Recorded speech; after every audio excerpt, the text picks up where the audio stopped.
All right, welcome to the Nonpartisan Red Pill Men's Group and the study of our book here, The Rational Male by Rollo Tomassi. Today, we're going to be going over the chapters on the sections on the alpha male. The Can't Nonpartisan hear you. Red Pill Men's Group is also a dating group. It's on the dating meetup apps. We talk about women, sexuality, dating, relationships, politics, with from a nonpartisan perspective. So what we're going to talk about today is the alpha male. What is it? I'm going to be reading from his book, and then once I'm done reading from his book, we'll open it up for questions or discussion. So I'm going to go through the next section of the book here, which is the origins of alpha. Everything that's been achieved in the history of mankind has been achieved by being unsafe. This is a guy from Motorhead. Rollo is a rock musician, so here he's quoting a rock musician. That alpha is a state of mind. Um, Biology determines the starting point for alpha. What happens to it from there is modified by a man's environmental conditions.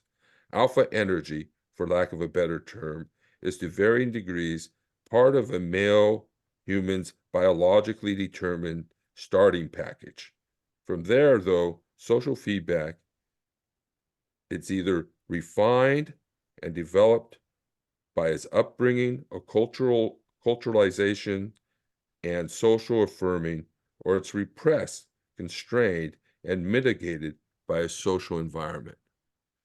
So, in some sense, we're sort of just like women, we have this evolutionary psychology that sort of implants a game in us.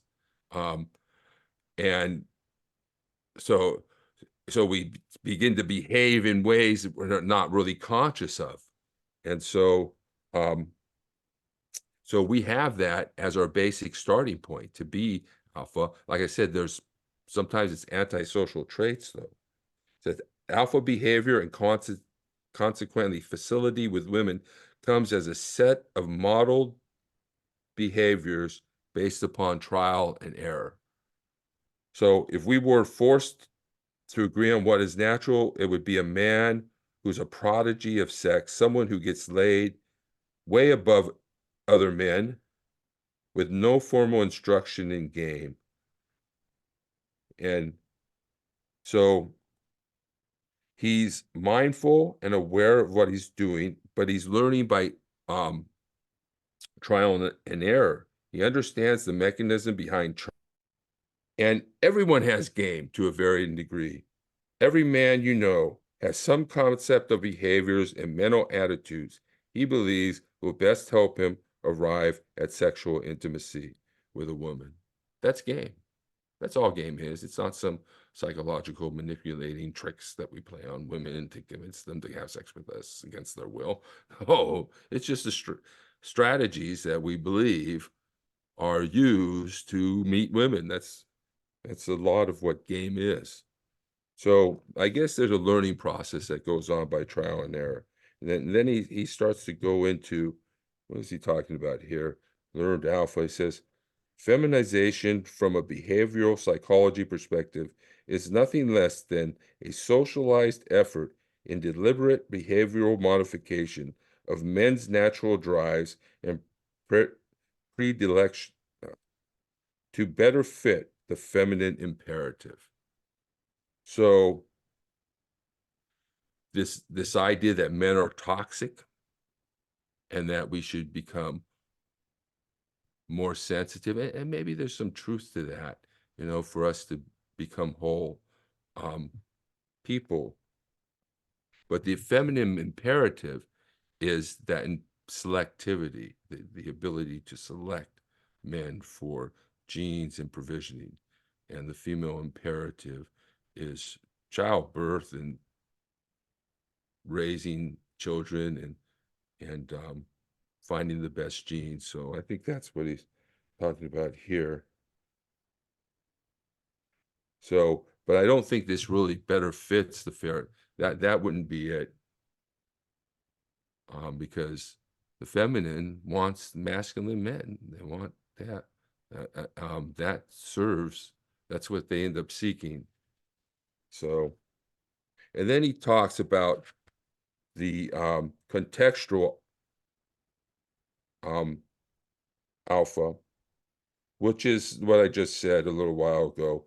Teacher um, who ends up with a young woman because the young woman views him as alpha because he has authority and power and so forth. They're looking up to him and so forth. But once he gets out of that context, he's going to lose her eventually because she's not. Because he's not alpha anymore. He's not in that position of power. There's nothing to look up to anymore. Okay, and he cites um, this author, The 16 Commandments of Poon, which every guy should read. Women probably should read it too. And this is maxim number 7 on that list. It says, in the betterment of ourselves as men, we attract women into our orbit. To accomplish this gravitational pull as painlessly and efficiently as possible, you must identify your natural talents and shortcomings and parcel your efforts accordingly. So basically, he's just saying, you know, focus on your strengths. You know, if you're not a good dancer, you know, focus on something else. It says the great unwashed masses in the pop culture narrative don't recognize the legitimacy of alpha influence as it is. To them, it's psychological manipulation and a calculated extent it is. But the real question that nags them is why is it effective? They'll blame it on the naivete of the girl seeking a father figure or the lasciviousness of the male. But what's really uncomfortable is why the alpha influence works. And that's what's going on here. It's helping me to become successful in dating, um, to understand this about women. There's nothing, alpha is what women are attracted. Beta, women are attracted to too, but for different reasons. All right, so that's about it.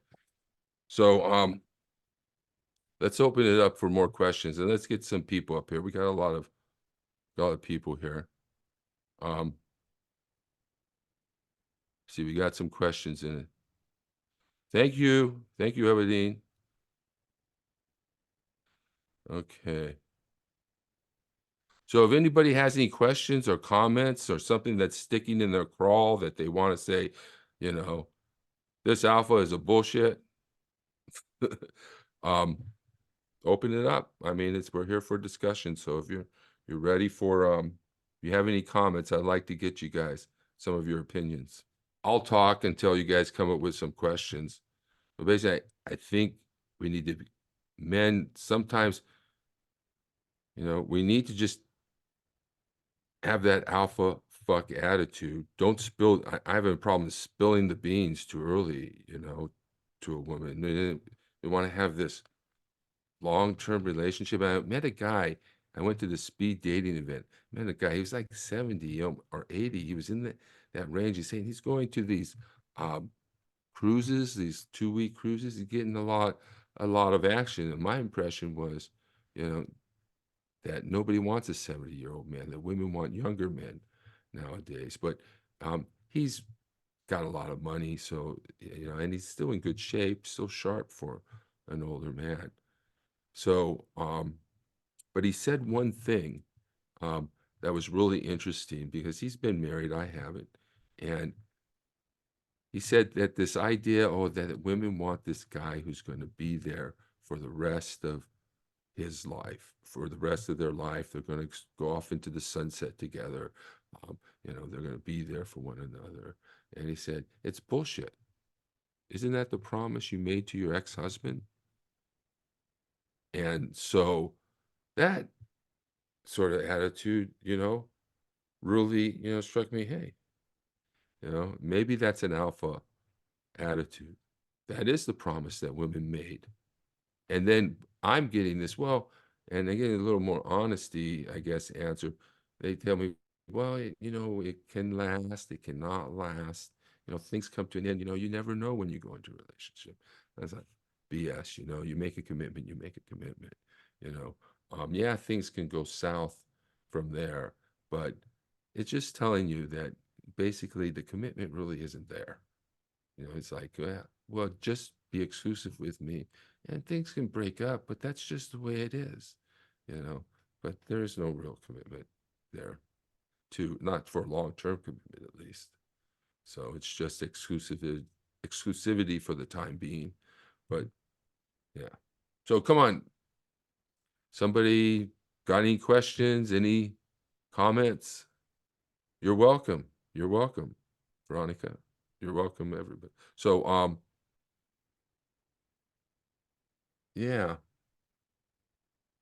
So I think we should need to have an attitude of because women are going to classify us as one or the other, and if you're a beta, it's um wait for sex and start pushing out the dough, right? That's what, if you're beta. If you're an alpha, don't wait for sex and they'll pay for part of the date. So, and one thing I wanted to tell people is I'm thinking of turning my anger and frustration into a sort of comedy thing. So I'll let you know further on that. I think that the definition as someone who is attracted to alpha men, it just, that definition of what an alpha man really is, it just seems very black and white according to you. I I think that this conversation could be a second conversation later. Okay, so I didn't hear It's just, part of that. I'm sorry. So can you expand on that? Tell me what um so when I think of alpha males, I just think of someone as being very, very confident, but mhm. also chivalrous and a gentleman. So to me, the excitement in meeting a man that is very confident, like wicked confident, but not at all brutish, not at all like promiscuous, that would be a turn off. So I think what I hear some men thinking is that this idea of having these conquests is really exciting. To me, that just leaves me feeling very ick. Like there's an ick factor with that. I don't find that sexy at all. To think that I've been selected and that I've been chosen is really exciting, especially if the gentleman has a lot of confidence and can make me feel like he really is in charge. He's there to make me feel safe and protected. There's a whole vibe that is kind of different than what I hear. Are you reading from a book maybe that you're Yeah, I'm reading from a book. yeah. That's what I'm doing. So that book, I missed the first part of it. I was waiting to be put on the Zoom call, but just based on what you've read, that is terrifying. And I just started dating, and when I hear things like that, I am not even remotely going back and interested in dating when I hear stuff like that.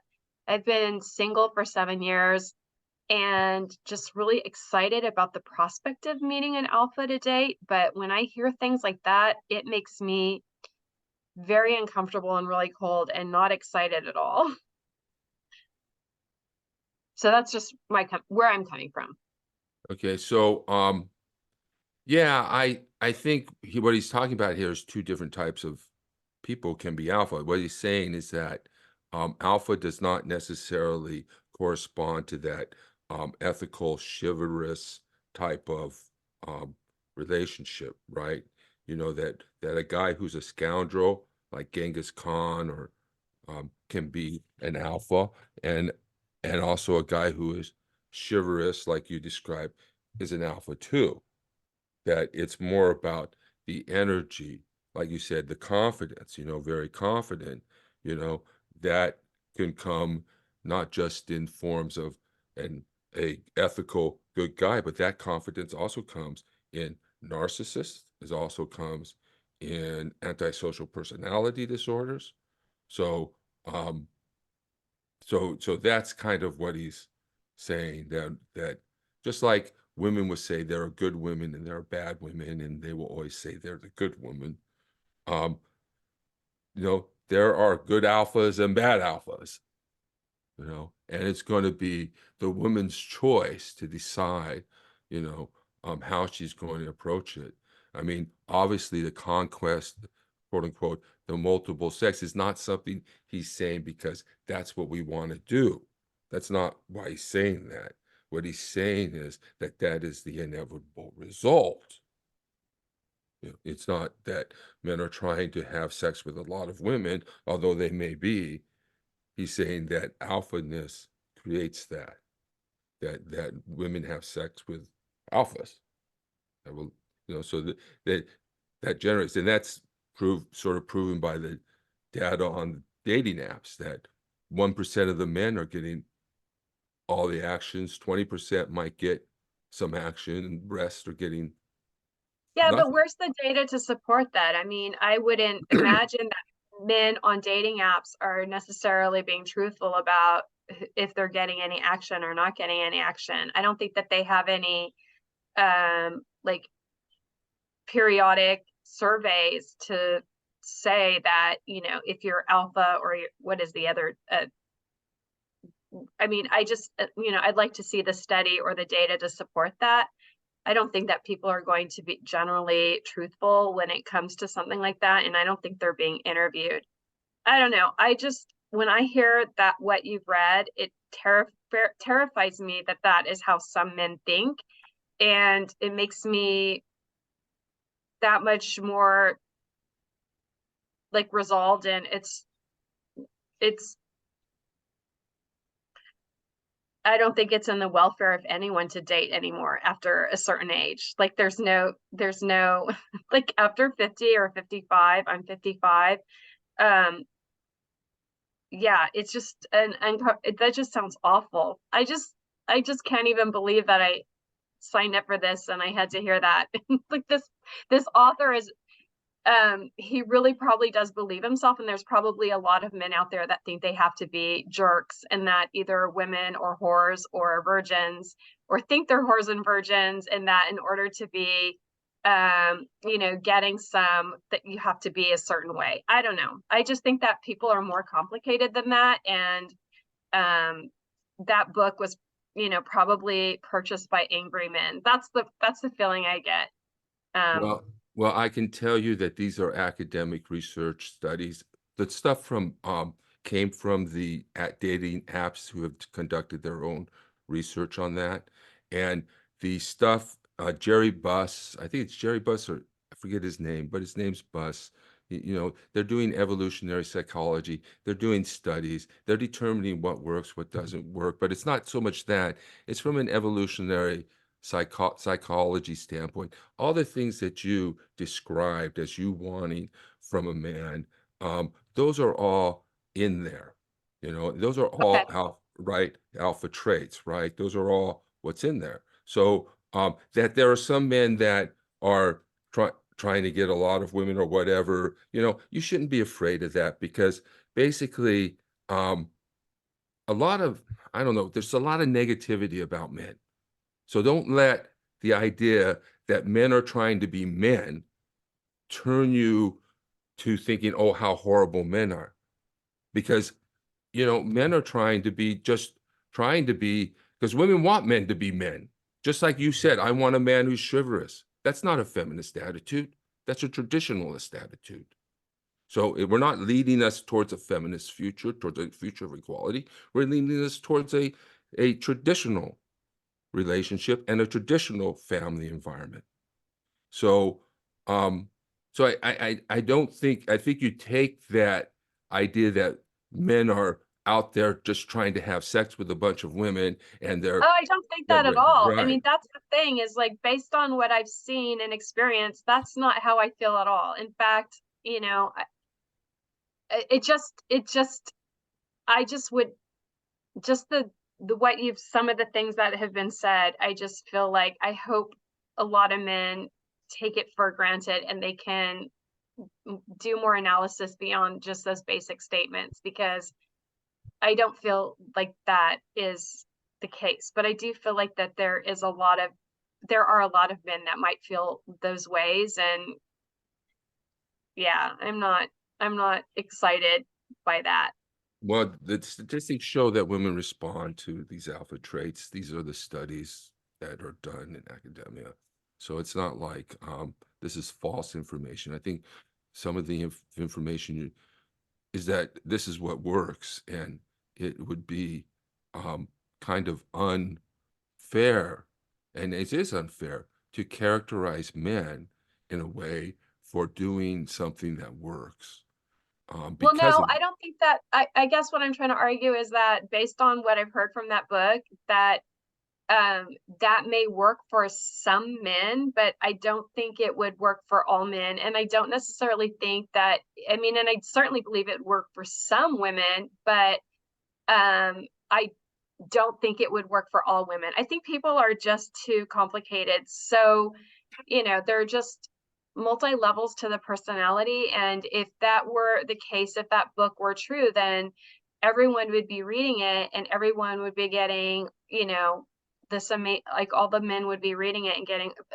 all the sex in the world. It's just one book that was written, and there might be some truth to it, but I think people are just so complicated. If that were all the answers, then I think that more people would be buying it and I don't think reaping the so. benefits. I don't think so because the blue pill is very strong, and I think it's working with you.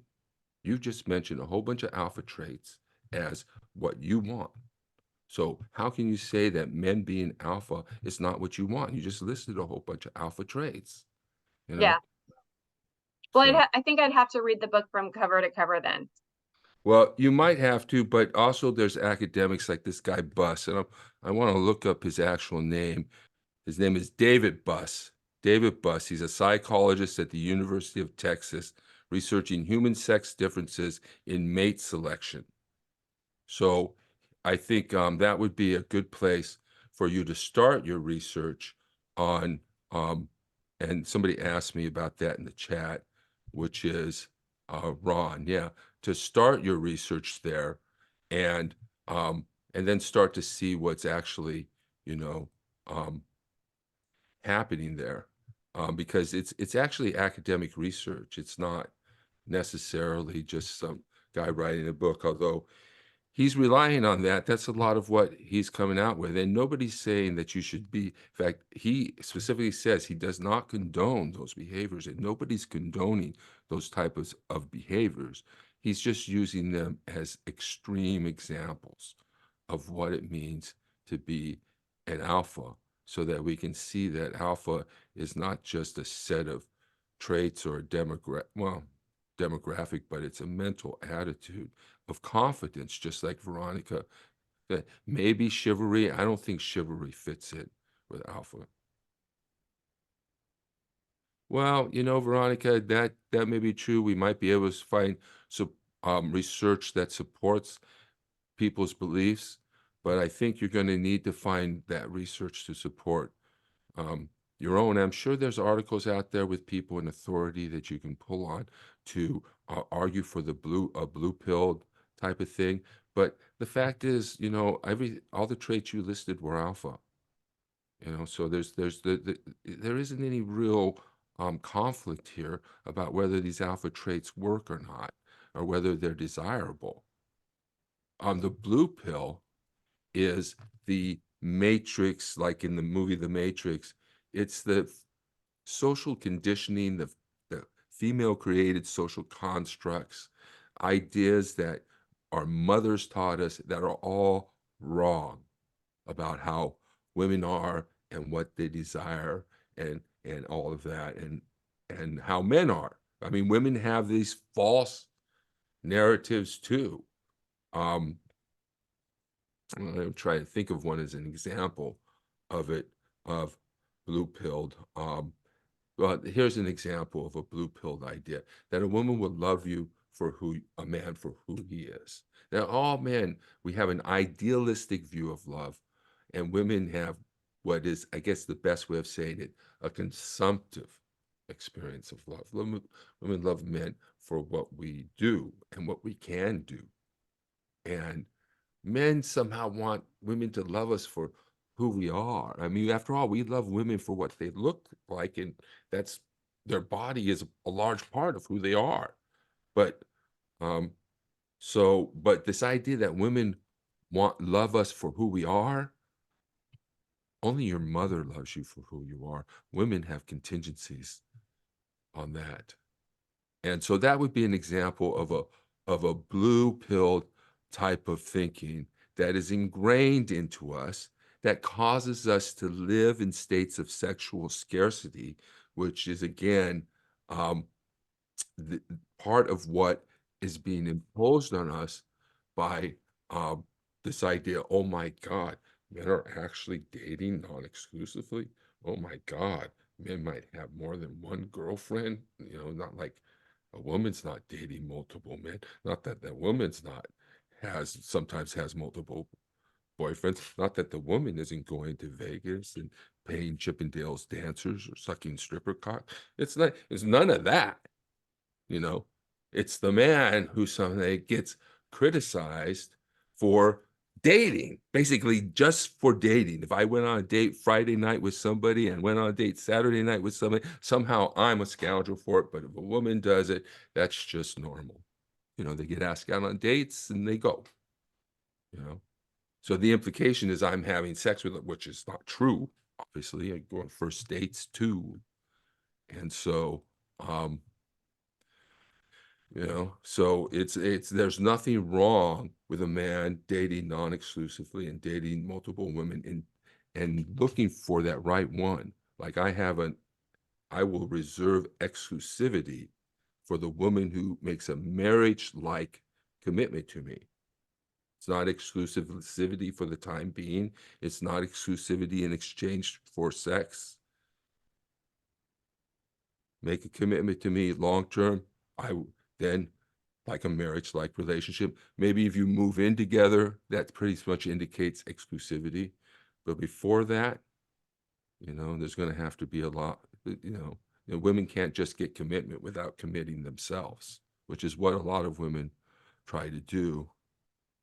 American security. It's a president's and a party's highest calling, protecting us in a dangerous world. Standing strong against all enemies. It's why Americans are outraged that Trump's MAGA party is deliberately leaving us open to attacks. They refuse to protect the border, shutting down the toughest bipartisan border security law in decades. Instead, they're helping the cartels, the coyotes, and the human traffickers just to score political points. Worse, they're backing Vladimir Putin's murderous regime. MAGA Republicans have cut off weapons and support to the free people of Ukraine. If they're not going to pay, we're not going to protect. They want Putin to win. Weak on the border, weak on national security. We know what side the MAGA GOP is on, and it's not America.